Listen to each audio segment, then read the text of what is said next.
Salam alaikum, Cheikh Ardouane Maakoum pour un nouveau podcast.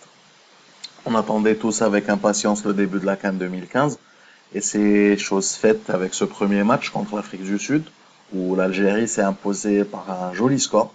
Je ne vais pas trop m'attarder sur la production sur le terrain parce qu'on est unanime à ce sujet.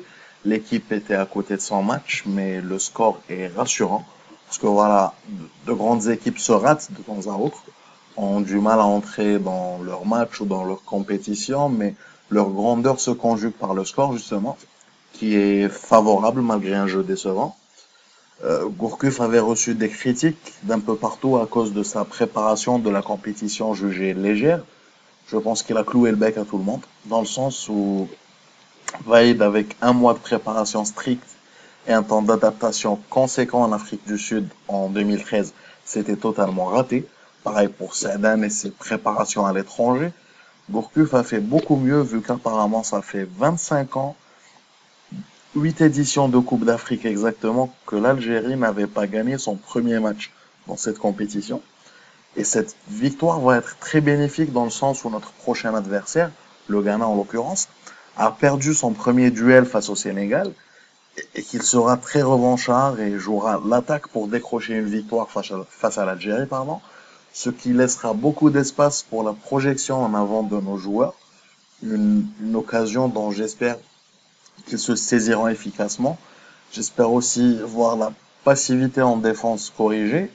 Il est insupportable de voir l'adversaire aussi à l'aise dans les 25 derniers mètres et aussi c'est inadmissible de voir des mondialistes perdre autant de duels et rater autant de passes et de relances. Maintenant, faut-il redonner confiance à la même équipe ou faire des changements? C'est du ressort du coach et de sa manière de gérer psychologiquement les erreurs de ses joueurs. Après, si on se retrouve avec Bougra ou Kadamuro, Taider et Belfodil en titulaire pour le prochain match, on n'aura pas à se plaindre. En vue des dispositions qu'ils ont montrées, que ce soit en amical face à la Tunisie ou ce lundi contre l'Afrique du Sud, ça ne pourrait pas être pire que ce qu'on a vu. Il faudra se poser la question, aurons-nous les armes de renverser le Ghana s'il ouvre le score en premier? Ou le Ghana fera-t-il les erreurs de l'Afrique du Sud? Et surtout, le gardien de but ghanéen sera-t-il aussi généreux que le malheureux keeper sud-africain?